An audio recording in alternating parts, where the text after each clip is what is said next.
आइए यहाँ पर हम देखते हैं कुछ मिक्स क्वेश्चन। यहाँ पर एक प्रश्न दिया गया है, एक व्यापारी अपनी वस्तुओं पर क्रय मूल्य से 40% अधिक अंकित करता है और उन्हें 15% डिस्काउंट पर बेचता है, तो उसका लाभ प्रतिशत क्या होगा। तो देखें, अगर कोई क्रय मूल्य से 40% अधिक अंकित करता है तो सबसे पहले हमें एक तरफ लिखना होगा सीपी और एक तरफ हमें क्या लिखना होगा एसपी। तो सीपी यानी कॉस्ट प्राइस अपने आप में कितना होता है 100% होता है और उससे 40% ज़्यादा अंकित करता है, यानी ये 140 अंकित करता है। अब ये क्या करता है, इस पर 140 उसने जो 40 बढ़ा के अंकित किया है उस पर वो 15% डिस्काउंट देता है। अगर हम 140 का 15% डिस्काउंट निकालेंगे तो 140 का अगर हम निकालते हैं 15% अगर हम निकालेंगे तो 140 का 15% कितना होगा, 140 का 15/100 हो जाएगा। ठीक है, अब एक जीरो से तो एक जीरो कट गया, पाँच से काटेंगे 5 तिया 15 और 5 दूनी कितना हो गया 10, दो से काटेंगे 2 सत्ते कितना हो जाएगा 14 और सात तिया कितना हो जाएगा 21, यानी 21 का उसको क्या मिल गया डिस्काउंट। अगर 21 140 में से 21 घटाएंगे तो यानी ये कितने की बिकेगी, ये मिलेगी आपकी 119 रुपए की।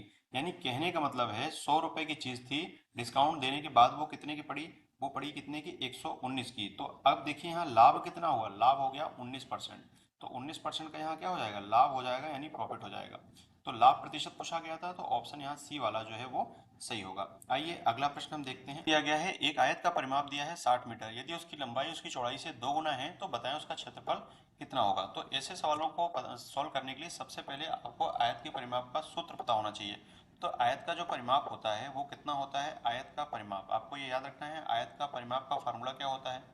तो आयत का जो परिमाप होता है वो होता है 2 कोष्टक में l प्लस बी।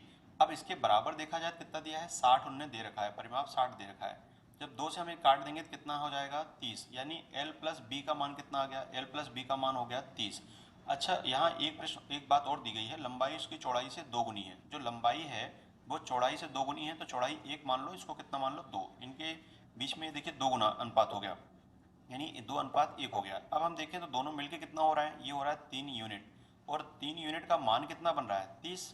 ठीक है, तो 1 यूनिट का मान कितना हो जाएगा, 1 यूनिट का मान हो गया 10। 1 यूनिट का यदि हम मान देखें तो कितना हो जाएगा, ये हो जाएगा 10। ठीक है, अब 1 यूनिट का मान यदि 10 हो गया तो 10 का गुणा हम यहाँ भी कर दें तो 10, तो यानी ये कितना हो जाएगा, ये हो जाएगा 20। ठीक है, और 10 का गुणा हम यहाँ भी कर दें तो ये कितना हो जाएगा 10, यानी एक भुजा जो है वो आ गई 10 और एक भुजा कितनी आ गई 20। अब पूछा गया यहाँ क्या, क्षेत्रफल बताइए। तो क्षेत्रफल का फार्मूला क्या होता है, क्षेत्रफल का फार्मूला होता है एल इंटू बी। लंबाई कितनी दे रखी है 20, चौड़ाई कितनी दे रखी है 10। 20 का गुणा जब हम 10 में करेंगे कितना आ जाएगा 200 आ जाएगा, तो 200 वर्ग मीटर। ठीक है, तो 200 वर्ग मीटर यहाँ ऑप्शन जो दिया है वो डी में दिया है, तो यहाँ तो 200 वर्ग मीटर आंसर हो जाएगा, आंसर डी वाला सही होगा। यहाँ पर प्रश्न दिया गया है, कुछ आदमी एक काम को 12 दिन में कर सकते हैं, उनसे दोगुने आदमी आधे काम को कितने दिन में पूरा करेंगे। इस प्रकार के प्रश्नों को कभी भी सॉल्व करना हो तो हमें एक फार्मूला पता होना चाहिए। फार्मूला होता है M1 D1 H1 बटे में होता है क्या W1, बराबर में होता है M2 D2 H2 बटे में होता है क्या W2। तो अगर देखा जाए कुछ आदमी, आदमी को मान लेंगे X। ठीक है, एक काम को 12 दिन में करते हैं, काम क्या है एक, और कितने दिन में कर रहे हैं 12 दिन में। तो कहा जा रहा है कि यदि दोगुने आदमी, दोगुने आदमी मतलब अभी हमने आदमी X माना था, दोगुना कितना हो जाएगा 2x हो जाएगा। दोगुने आदमी उस काम के उसके आधे काम को, आधे अभी काम एक था, आधा काम मतलब 1/2 कितने दिनों में करेंगे, दिन को हमने क्या मान लेंगे x दिनों में करेंगे। अब इसको हम सॉल्व करेंगे तो अब देखें ये x से तो x कट गया, दो से कितनी बार कट जाएगा, दो से कट जाएगा ये 6 बार, और ये दो कहाँ चला जाएगा ऊपर चला जाएगा, और इस दो से ये कट जाएगा कितनी बार 3 बार। तो अभी देखा जाए यहाँ x बचा हुआ है तो x का मान कितना आ गया 3 दिन, यानी आंसर कितना होगा, आंसर हो जाएगा यहाँ पर 3 दिन। अगला यहाँ प्रश्न दिया गया है कि 4% वार्षिक साधारण ब्याज की दर से 2500 रुपए का 3 वर्ष का साधारण ब्याज कितना होगा।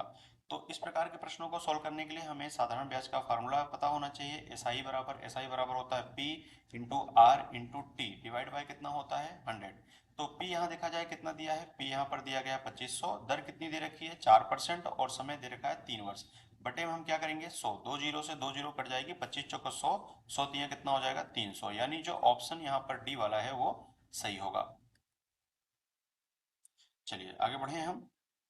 अगला प्रश्न यहाँ पर दिया गया है, 5 लड़कों की आयु क्रमशः 13 वर्ष, 14 वर्ष, 15 वर्ष और 16-17 वर्ष है, तो उसकी औसत आयु क्या होगी। कभी इस प्रकार के अगर प्रश्न आ जाएं तो देखिए, कभी भी अगर औसत पूछा जाए, औसत तो यहाँ पर देखिए 13 और 14 के बीच में गैपिंग कितनी है, समान है। 14 और 15 के बीच में गैपिंग कितनी है, समान है, यानी एक एक का गैप है सब में कितना गैप है, एक एक का।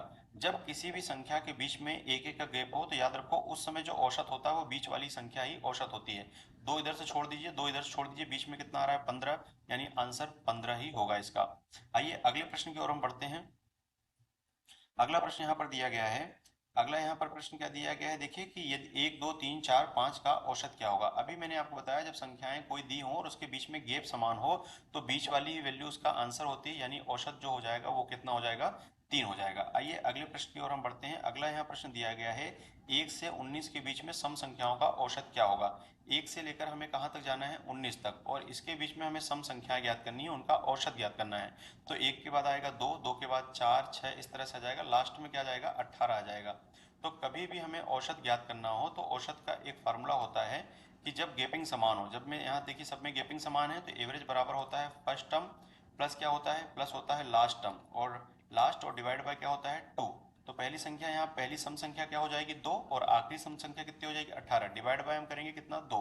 18 और 2 कितना हो गया, 20, 20 बटे 2 करेंगे तो आंसर कितना आ जाएगा, 10। इस प्रश्न का आंसर जो है वो 10 होगा। आइए अगले प्रश्न की ओर हम बढ़ते हैं। अगला यहाँ जो प्रश्न दिया गया है, पहली 25 प्राकृतिक संख्याओं का औसत क्या होगा। कभी भी ऐसे प्रश्न पूछे जाएं तो उसको कैसे हम लगाएंगे, देखिए प्राकृतिक संख्याएं वो होती हैं जो गिनती के काम में आती हैं। जैसे 1 2 3 4 5 6 नेचुरल नंबर कहा जाता है इसको इंग्लिश में। 1 2 3 इस तरह से कहाँ तक हमें जाना है, 25 तक। अगर यहाँ भी आप देखेंगे तो सबके बीच में जो गैपिंग है वो क्या है, समान है। कभी भी गैपिंग समान हो तो याद रखिए जो बीच वाली संख्या होती है वही क्या होता है, एवरेज होता है। लेकिन बीच वाली संख्या है निकालने में टाइम लगेगा, तो इस कंडीशन में हम क्या कर सकते हैं, पहली संख्या प्लस आखिरी संख्या डिवाइड बाय 2 वाला फार्मूला लगा सकते हैं, जो कि एवरेज का एक फार्मूला होता है, कौन सा, फर्स्ट प्लस क्या होता है, लास्ट, डिवाइड बाय क्या होता है, 2। तो पहली संख्या 1 हो जाएगी, आखिरी संख्या हो जाएगी 25, डिवाइड बाय 2 करेंगे तो ये हो जाएगा 26। 26 बटे 2 का मतलब होता है 13, यानी जो आंसर हो जाएगा वो कितना हो जाएगा, 13 हो जाएगा। चलिए अगले प्रश्न की ओर हम यहाँ बढ़ते हैं। क्वेश्चन यहाँ दिया गया है पहली 50 प्राकृतिक संख्याओं का औसत क्या होगा। उम्मीद करता हूँ इस प्रश्न का आंसर आप बता देंगे। कमेंट करके मुझे जरूर बताइए कि इस प्रश्न का आंसर क्या होगा। वीडियो यदि आपको अच्छी लगी हो तो लाइक जरूर करिएगा, और वीडियो पसंद आए तो अपने मित्रों तक शेयर भी करिएगा। चैनल पे नए हैं तो चैनल को सब्सक्राइब भी कर लीजिएगा ताकि इस प्रकार की वीडियो का नोटिफिकेशन सबसे पहले आपको मिल सके। Thank you. जय हिंद।